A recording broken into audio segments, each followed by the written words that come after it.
राधे कृष्णा प्यारे दर्शक बंधुओं, सबसे बड़ा पापी कौन होता है, स्त्री या पुरुष? प्राचीन समय की बात है प्यारे दर्शक बंधुओं। मायापुरी नगरी में एक रूपचंद्र नाम का राजा रहता था। प्यारे दर्शक बंधुओं, उस राजा के पास में एक चिंतामणि नाम का तोता पला हुआ था। तोता तो क्या, तोता बहुत ही बुद्धिमान था। एक दिन उस राजा ने पूछा, अरे ओ तोता, तुम बड़े बुद्धिमान हो, मैं जानता हूं, परंतु क्या तुम ये बता सकते हो कि मेरा विवाह किस देश की कन्या से होगा, किस राजा की कन्या से होगा, तब मैं तुम्हें समझूं कि तुम बुद्धिमान हो। तोते ने ध्यान धर के देखा प्यारे दर्शक बंधुओं, तो तोते के ध्यान में आया कि राजा का विवाह मगध देश की राजा की कन्या से होगा। तब उस तोते ने बताया, महाराज आपका विवाह मगध देश की राजा की बेटी से होगा। तोते ने कहा, महाराज आप निश्चिंत हो जाओ, मगध देश के राजा की पुत्री चंद्रवती आपकी पत्नी बनेगी। राजा ने तोते की बात जांचने के लिए अपने यहाँ ज्योतिषियों को बुलाया और ज्योतिषियों से कहा कि आप अच्छा अपनी गणित की विद्या करके मुझे बताइए कि मेरा विवाह कहाँ से होगा, क्या नाम होगा उस लड़की का, किस देश की रहने वाली होगी, किसकी पुत्री होगी। दर्शक बंधुओं, ज्योतिषियों ने भी गणना करके यही बताया था जो तोते ने बताया था। अब तो राजा को उस तोते से और भी ज्यादा लगाव हो गया और अपने तोते पर बहुत भरोसा करने लगा। चंद्रवती राजकुमारी जो तोते ने अपने राजा के लिए कहा था कि तुम्हारा विवाह होगा, उस राजकुमारी के यहाँ भी एक मैना पली हुई थी और वो मैना प्यारे दर्शक बंधुओं, वो भी तोते की तरह भविष्यवाणी करती थी। एक दिन राजकुमारी को भी सूझा तो वो भी पूछने लगी, अरे ओ मैना, तू यदि मुझसे सच्चा प्रेम करती है और तू बहुत होशियार भी है, और बता कि मेरा विवाह कहाँ से और किसके साथ होगा, उस राजा का नाम क्या होगा, वो कैसा होगा। तब प्यारे दर्शक बंधुओं, उस मैना ने भी माया नगरी के राजा रूपचंद्र का नाम बताया। उसका रूप गुण बखान सब कुछ कर दिया। उसका रूप गुण सब कुछ उस चंद्रवती को बता दिया। राजकुमारी ने यह बात अपनी माता को बताई। माता ने पिता से कहा कि हमारी बेटी का विवाह माया नगरी के राजा को चढ़वा दिया जाए। रूपचंद्र के लिए प्यारे दर्शक बंधुओं टीका चढ़ गया। विवाह की तारीख निश्चित हो गई। बड़े धूमधाम से हर्ष उल्लास के साथ उन दोनों का विवाह संपन्न हुआ। राजकुमारी चंद्रवती अपनी मैना से बहुत प्रेम करती थी, इसलिए उसने मैना को अपने साथ ही ले लिया। प्यारे दर्शक बंधुओं, जब वो ससुराल में आई, एक दिन राजा ने देखा कि मेरा तोता भी बहुत बुद्धिमान है और रानी की मैना भी बहुत बुद्धिमान है, इनकी जोड़ी फिट बैठेगी, क्यों न हम इनका भी विवाह करा दें। प्यारे दर्शक बंधुओं, उसी समय राजा ने एक सोने का पिंजड़ा बनवाया और उस पिंजड़े में उन दोनों का विवाह करके उसमें छोड़ दिया। वो दोनों बहुत बुद्धिमान थे और ज्ञानी भी थे, इसलिए उनमें कभी पटती नहीं थी। और एक दिन प्यारे दर्शकों, उन दोनों में बहस शुरू हो गई। बहस होते होते उन दोनों में लड़ाई होने लगी। तो मैना कहने लगी, मैं इस तोते के साथ बिल्कुल नहीं रहूंगी, क्योंकि मुझे पुरुष जाति से बहुत नफरत है। जो पुरुष होते हैं वो बहुत ही धोखेबाज, फरेबी होते हैं, निर्दयी और विश्वास के योग्य नहीं होते हैं। तोता कहने लगा, अरे यो मैना, और मैना, तुझे स्त्रियों के बारे में नहीं पता है। कुछ स्त्रियां बहुत ही मक्कार, धोखेबाज और झूठी होती, हत्यारिन भी होती हैं। तुझे क्या मालूम है स्त्रियों के बारे में? स्त्रियों पे आंख बंद करके भरोसा नहीं करना चाहिए। न जाने कितने पुरुष स्त्रियों पर आंख बंद भरोसा करके मृत्यु के मुख में चले गए। अरे तुम्हें क्या मालूम है स्त्रियां कितनी निर्दयी होती हैं, पापनी होती हैं। वो अपने स्वार्थ के लिए किसी का भी वध कर सकती हैं, किसी को भी मौत के घाट अच्छी तरह उतार सकती हैं। और वो झगड़ते रहे। रानी और राजा ने देखा कि तोता मैना काफी देर से झगड़ रहे हैं। तब राजा पिंजड़े के पास पहुंचता है और कहता है, अरे ओ तोता, अरे ओ मैना, तुम दोनों पति पत्नी हो, क्या तुम हमको नहीं देखते? हम कितने प्रेम से रहते हैं और तुमको जब से पिंजड़े में बंद किया है तब से तुम लड़ते ही रहते हो। तब मैना कहती है, महाराज हम इस तोते के साथ नहीं रहूंगी। मैं तो इस तोते से कह रही हूं कि मर्द बहुत पापी होते हैं। ये बात तोते को हजम नहीं होती। तोता कहने लगा, नहीं नहीं महाराज, मर्द स्त्रियों से बड़े पापी नहीं होते। तोता और मैना की बात सुनकर के दर्शक बंधुओं, राजा कहने लगा, हमने तुम दोनों की दोनों बात। तोता और मैना की बात सुनकर के राजा कहने लगा, हमने तुम दोनों की बात सुनी है, अब तुम दोनों सिद्ध करके दिखाओ कि स्त्रियां कैसे पापनी होती हैं और पुरुष कैसे पापी होते हैं। तब तोता कहता है, महाराज पहले मैं अपनी बात रखूंगा। हाँ तोता, तुम ही बताओ कि स्त्रियां कैसे पापनी होती हैं। तब तोता कहता है, महाराज मैं तुम्हें एक पुरानी कथा सुनाता हूँ, बहुत ध्यान से सुनना महाराज, आपको पता चल जाएगा कि स्त्रियां कैसे पापनी होती हैं। किसी नगर में महाराज एक नगर में एक सागर दत्त नाम का बनिया रहता था और उस बनिया के एक गंगा दत्त नाम का बेटा था। गंगा दत्त जो था वो बाहर बिजनेस के मामले से बाहर जाता रहता था। उसका कारोबार जो था वो बाहर से ही चलता था। एक दिन वो कारोबार के माध्यम से घर से चला गया। धीरे धीरे प्यारे दर्शक बंधुओं, उसको 12 साल हो गए, वो लौट करके नहीं आया और बाहर ही रह करके वो 12 साल तक कारोबार करता रहा। सोचा बहुत बड़ा पैसे वाला हो जाऊंगा, तब मेरे नगर के लोग कहेंगे कि भाई मेहनत का रंग तो कुछ और ही होता है। वो तो इस तरह से पैसा कमा रहा था। इधर उसकी एक खूबसूरत पत्नी थी जिसका नाम था धनिया। धनिया ने देखा कि मेरे पति को 12 साल हो गए हैं और वो लौट करके नहीं आए हैं। धनिया कहती है, धनिया सोचती है 12 वर्ष हो गए, अब तो मुझे बेचैनी हो रही है, मैं पति के बिना कैसे रहूं। सच बात है प्यारे दर्शक बंधुओं, यदि स्त्री अपने पिता के घर अकेली रह लेती तो विवाह क्यों किया जाता।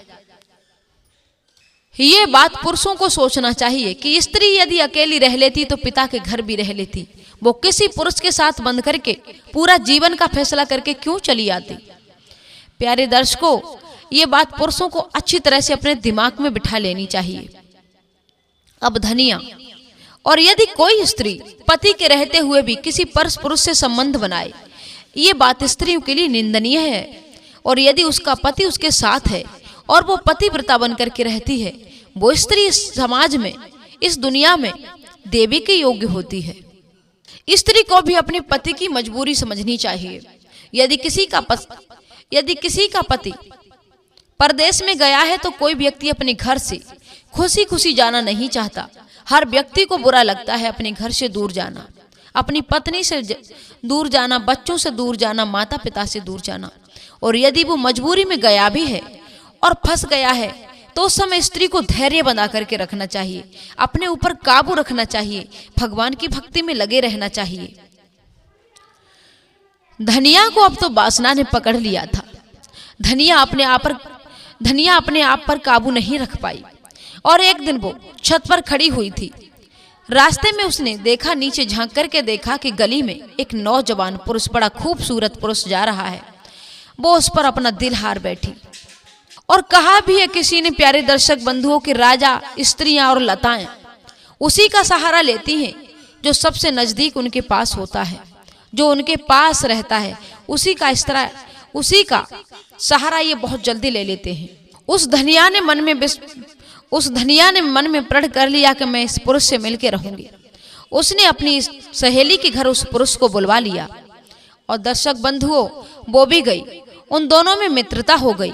अब हर रोज धनिया रात होने पर अपनी सहेली के घर चली जाती और रात भर वो मीठी मीठी बातें करते। सुबह होने से पहले ही धनिया अपने घर आ जाती। इस तरह से उनकी प्रीत चल रही थी। एक दिन प्यारे दर्शकों, धनिया का पति व्यापार से घर आ जाता है। धनिया अपने पति को देख करके खुश भी हुई और मन में दुखी भी हुई। खुश इसलिए हुई कि उसका पति वापस आ गया है और दुखी उसीलिए हुई कि अब वो अपने प्रेमी से मिलने कैसे जा पाएगी। धनिया सोचती है मुझे जाना तो है। प्यारे दर्शक बंधु, उसका पति हारा थका था। वो भोजन करने के बाद बहुत जल्दी सो गया। धनिया को मौका मिला और वो अपनी सहेली के घर पहुंच गई। वहां उसका प्रेमी इंतजार कर रहा था। रात होने पर धनिया अपने यार से मिलने के लिए लंबे लंबे कदमों से चली जा रही थी, सज धज करके। और रात्रि के 12 बजे एक चोर आधी रात पर चोरी करने जा रहा था नगर में। जब उसने एक सजी धजी स्त्री को देखा, जल्दी जल्दी चाल से देखा उसे, तो वो समझ गया कि स्त्री किसी गैर पुरुष से मिलने के लिए जा रही है और आज उसने उसकी चोरी पकड़ने का फैसला कर लिया। वो छिपते छिपाते उस धनिया के पीछे पीछे चला गया। धनिया अपनी सहेली के घर पहुंची। उसी समय संयोग बस उसके प्रेमी को किसी सर्प ने डस लिया था और उसकी मृत्यु हो चुकी थी। अब धनिया यह देखकर के बड़ी हैरान परेशान हो गई कि मैं इतनी दूर से आई हूं और ये सो रहे हैं। चलो कोई बात नहीं, मैं लौट जाती हूँ। प्यारे दर्शक बंधुओं, वहीं पर एक पीपल का बहुत बड़ा वृक्ष था। उस वृक्ष पर एक प्रेत बैठा हुआ था और ये प्रेत सब कुछ देख रहा था कि ये एक स्त्री रात के अंधेरे में मिलने आई है और उसका यार मर चुका है। क्यों न मैं इसके शरीर का फायदा उठा लूं। तुरंत ही धनिया के यार के शरीर में उसने प्रवेश कर लिया और प्रेत ने उसके यार के शरीर में प्रवेश कर लिया, उसके प्रेमी के शरीर में प्रवेश कर लिया। और वो जीवित खड़े होकर के कहने लगा, अरे ओ धनिया, मैं तेरा कब से इंतजार कर रहा हूं और तू जा रही है। उसने पूरी रात उसके साथ अपनी वासना शांत की। उसके बाद में सवेरे होते ही उसने उस स्त्री की नाक अपने मुंह में काट ली और वो प्रेत उसके शरीर को छोड़ करके निकल गया। अब धनिया रोती चिल्लाती हुई अपनी सहेली से सारी बात कहती है। तो सहेली कहती है, अब क्या करें, हम भी पकड़े जाएंगी और तुम भी पकड़ी जाओगी, हमें कोई बात बनानी चाहिए। एक बहुत अच्छा आइडिया मेरे दिमाग में आया है। तुम्हारा पति अभी नया नया आया है, तुम जाओ और अपने पति के पास जाकर के रोना चिल्लाना शुरू कर देना और कह देना, मेरे पति ने मेरी नाक काट ली। गांव वाले, मोहल्ला पड़ोस वाले आएंगे, तब ये साबित कर देना है। धनिया अपने घर जाती है और अपने पति के पास जाकर के रोना चिल्लाना शुरू कर देती है। पति की नींद खुलती है। पति को तो मालूम ही नहीं था कि मेरे साथ क्या हो रहा है। धनिया रो रो के कहती है, देखो मेरे पति ने मेरी नाक काट ली है। अरे 12 वर्ष बाद तो आज ये आया था और इसके बावजूद भी इसने मेरी नाक काट ली। अरे मैं कैसे मुंह दिखाऊं, अरे मैं कैसे जिंदा रहूं। धनिया के माँ बाबूजी को ये पता चला तो वो भी आए। उन्होंने वहां के राजा को ये खबर दी तो राजा के जो नौकर थे वो धनिया के पति को ले गए। तोता कहता है, महाराज अब तुम ध्यान से सुनो। इधर राजा ने उस धनिया के पति को दरबार में बुला लिया और उससे कहा कि तुम इतने दिन बाद लौट के आए और तुमने आते ही अपनी पत्नी की नाक काट ली, इसका कारण जान सकता हूं। धनिया के पति को तो कुछ पता ही नहीं था कि मेरे साथ क्या खेल हो रहा है। वो तो बेचारा चुपचाप नीचे बैठा हुआ था, आंखों से आंसू बह रहे थे, सिर्फ उसके आंसू जवाब दे रहे थे। वो कुछ बोल नहीं पाया और उसे दोषी समझ करके राजा ने उसको फांसी होने का आदेश सुना दिया था। प्यारे दर्शकों, जब यह खबर पूरे नगर में पहुंची तब उस चोर ने भी सुना कि धनिया के पति को फांसी हो रही है कि उसने अपनी स्त्री की नाक काटी है। इस जुल्म में चोर समझ गया, लगता है ये धनिया उसी की पत्नी है जिसको फांसी होने वाली है। अब चोर सोचने लगा मन में कि मैंने पूरे जीवन पाप किए हैं और मैंने पूरे जीवन पाप करके कमाई की है। शायद भगवान ने आज मुझे ये मौका दिया है कि मैं अपने पापों का उद्धार कर लूं। मैं एक सच बोल करके किसी की जान बचा लूं और मैं अपने पापों से मुक्त हो जाऊं। इसके बदले में राजा मुझे फांसी लगा दें तो लगा दें, पर मैं उस निर्दोष आदमी की जान नहीं जाने दूंगा। प्यारे दर्शक बंधुओं, फांसी लगने ही वाली थी तभी वो चोर उस राजसभा में पहुंच गया। चोर कहता है, महाराज यदि आप हमें आज्ञा दें तो हम आपको कुछ बताना चाहते हैं। धनिया भी वहां खड़ी खड़ी नकली आंसू बहा रही थी। सारे प्रजा के लोग भी देख रहे थे कि इस आदमी ने अपनी पत्नी की नाक काट ली। चोर कहने लगा, महाराज यह स्त्री झूठ बोल रही है, मैं इसकी साबित कर सकता हूं। इसका पति निर्दोष है, इसके पति ने इसकी नाक नहीं काटी। राजा कहने लगा, तो तुम साबित करके दिखाओ कि इसके पति ने नाक नहीं काटी है। चोर कहने लगा, महाराज क्षमा करो, मैं एक चोर हूं और मैं आधी रात के समय पर चोरी करने जा रहा था। तब यह स्त्री इन्हीं कपड़ों में सज धज करके बड़े लंबे लंबे कदमों से जल्दी जल्दी कहीं जा रही थी। तब मेरे मन में आया कि ये इतनी रात गए स्त्री कहाँ जा सकती है, अकेली स्त्री है, ये कहीं ना कहीं जरूर किसी प्रेमी से मिलने जा रही है और महाराज मेरा शक बिल्कुल ठीक निकला। इसकी एक सहेली और है, वो भी ऐसे ही कामों में है। उसके घर ये पहुंची और इसका जो प्रेमी था वो उस दिन संयोग बस एक सर्प ने डस लिया था और वो मर गया था। वहीं पर एक पीपल का वृक्ष है, उस पीपल के वृक्ष पर एक प्रेत रहता है। उस प्रेत ने उसके शरीर का प्रयोग कर लिया। वो प्रेत उसके शरीर में घुस गया और धनिया के साथ उसने अपनी वासना खत्म की और वासना मिटाने के बाद उस प्रेत ने इसकी नाक को काट लिया। महाराज यदि मेरी बात झूठी लग रही हो तो आप इसी वक्त अपने सिपाहियों को भेज करके इसकी सहेली के घर में इसके प्रेमी की लाश पड़ी हुई है, आप देख लीजिए, उसके मुंह में इसकी नाक निकलेगी। राजा ने कहा यदि बात ये सही निकली तो आज धनिया के पति को नहीं, धनिया को फांसी दी जाएगी, और ये बात गलत निकली तो धनिया की पति को और तुम्हें दोनों को फांसी दी जाएगी। चोर कहने लगा महाराज मुझे मंजूर है, मैंने पूरा जीवन पाप किए हैं, आज मैंने सत्य पर पैर रखा है तो भगवान भी मेरी रक्षा करेंगे, आप एक बार जांच तो करवाइए। फौरन राजा ने अपने सिपाहियों को भेजा और इस बात का पता करवाया तो ये बात सत्य निकली। अब तो प्यारे दर्शक बंधुओं, धनिया को तुरंत ही काला मुंह करके बाल मुंडन करवा करके कारागृह में डाल दिया और उस निर्दोष गंगदत्त को, धनिया के पति को, रिहा कर दिया और उस चोर को भी धन दे दिया और कहा कि आज के बाद तुम चोरी नहीं करोगे, तुम्हारा भी अपराध दंडनीय के योग्य है, पर तुमने एक अच्छा काम किया है, किसी निर्दोष की जान बचाई है, इसलिए हम तुम्हारा दंड माफ करते हैं। आज के बाद तुम मेहनत करोगे और धन कमाओगे, उससे अपने परिवार का गुजारा करोगे, चोरी नहीं करोगे, जाओ हम तुम्हें दोनों को माफ करते हैं। तोता ने कहा महाराज मनुष्य एक पाप करने के बाद में हजारों झूठ बोलता है, हजारों नई चालें चलता है, एक पाप छिपाने के चक्कर में वो नए पाप तैयार कर लेता है, पर समाज के सामने कभी अपने को पापी नहीं कहलवाता, कभी अपनी माफी नहीं मांगता। महाराज गृहस्थ जीवन में स्त्री हो या पुरुष हो, दोनों को अपने अपने धर्म का ज्ञान होना चाहिए, तभी वो गृहस्थ जीवन अच्छे से चल पाता है और टिक भी पाता है।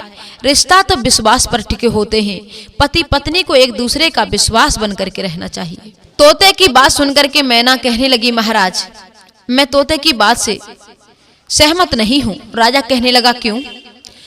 तो मैना कहने लगी महाराज स्त्रियों के गलत चलने में आधा भाग पुरुषों का भी होता है, उसमें हाथ पुरुषों का भी होता है, स्त्रियां गलत नहीं होती हैं, कई बार स्त्रियों को पुरुष भी गलत कर देते हैं, कई बार उनकी मजबूरी भी गलत कर देती है, पर हर स्त्री अपनी स्वेच्छा से जानबूझकर के पाप नहीं करती, कभी कभी करना पड़ता है। महाराज तुम्हें मैं आज 6 बातें बताती हूँ, वो तुम बड़े ध्यान से सुन लो। और प्यारे दर्शक बंधुओं, इस वीडियो के माध्यम से मैं भी आपको वो 6 बातें बता रही हूँ जो मैना ने राजा के लिए बताई थी।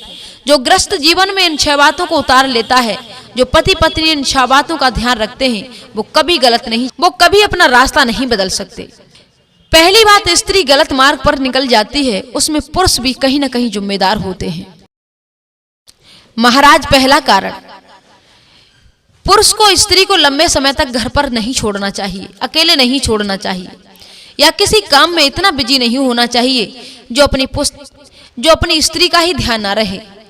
स्त्री को कम से कम अकेला छोड़े, जब ज्यादा ही आवश्यकता हो तब अकेला छोड़े, वरना स्त्री को अकेला नहीं छोड़ना चाहिए। दूसरी बात है महाराज, पुरुष को चाहिए कि वो समय समय पर अपनी स्त्री की आवश्यकताओं को पूछता रहे, उसकी आवश्यक सामानों का उसे ध्यान रखना चाहिए। नंबर 3, पुरुष को भी नियम संयम से रहना चाहिए।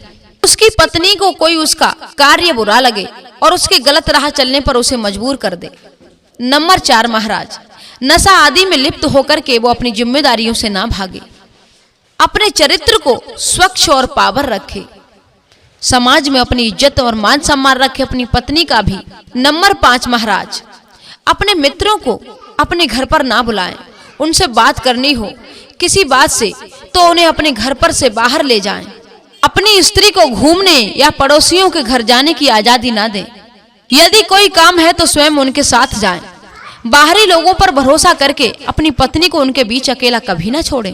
अपनी स्त्री पर कलंक ना लगाएं, कभी भी सुनी सुनाई बातों पर भरोसा ना करें, उसे व्यर्थ में मारे पीटे नहीं, उसका मान सम्मान का भी ध्यान रखें, उसे इतनी बुरी शब्दों से प्रयोग ना करना को उसे ज्यादा ठेस लग जाए और वो गलत रास्ते पर जाने को मजबूर हो जाए। अब आता है नंबर 6।